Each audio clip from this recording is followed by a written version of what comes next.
Your brain processes fear in 0.05 seconds.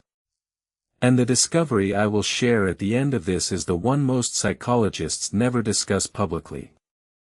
Let's take the case of a young woman named Sarah, who had an intense fear of public speaking. Every time she had to give a presentation, she would experience a racing heart, sweaty palms, and a feeling of dread that would overwhelm her.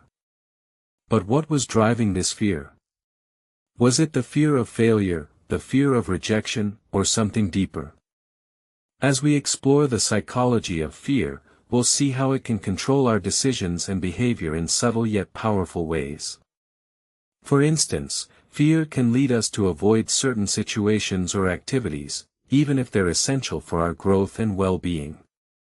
It can also cause us to overreact or make impulsive decisions, which can have negative consequences.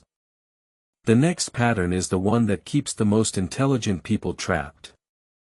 According to Sigmund Freud, fear is a fundamental human emotion that arises from the conflict between our conscious and unconscious mind. As he once said, the unconscious mind is the source of all creativity and innovation, but it's also the source of all fear and anxiety. Let's consider the story of a successful businessman who had a fear of success. On the surface, this may seem irrational, but as we delve deeper, we'll see how his fear was rooted in a deeper psychological dynamic. As Freud would argue, this fear was a manifestation of the unconscious mind, which was trying to balance the individual's desire for success with the fear of losing control or failing. This tension between the conscious and unconscious mind is a classic example of the psychological concept of the ID and the ego, where the ID represents our primitive, instinctual desires, and the ego represents our rational, logical self. What the research shows next will make you question every decision you have made this week.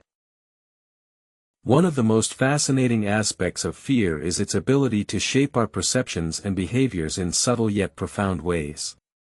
For instance, when we're in a state of fear, our brain's amygdala is activated, which can lead to a heightened sense of vigilance and a narrowed focus. This can be beneficial in certain situations, such as when we're facing a physical threat, but it can also lead to a kind of tunnel vision, where we become so focused on the perceived threat that we neglect other important aspects of our lives. As we'll see, this can have significant consequences for our relationships, our work, and our overall well-being. The last insight on this list is the one most people cannot face about themselves. So, how can we overcome our fears and make more rational, intentional decisions?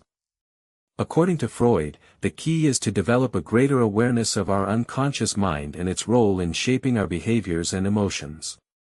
This can involve practices such as meditation, journaling, or therapy, which can help us tap into our unconscious mind and gain a deeper understanding of our motivations and desires.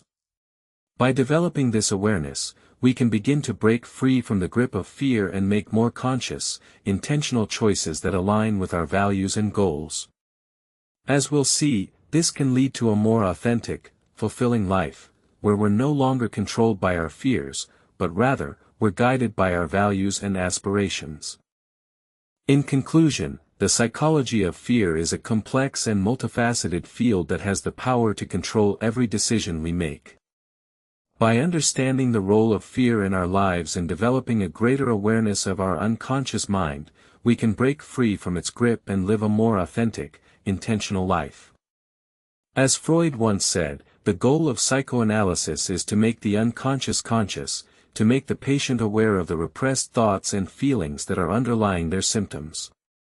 And the discovery I will share at the end of this is that the most powerful way to overcome fear is to face it head-on, with courage, resilience, and a willingness to learn.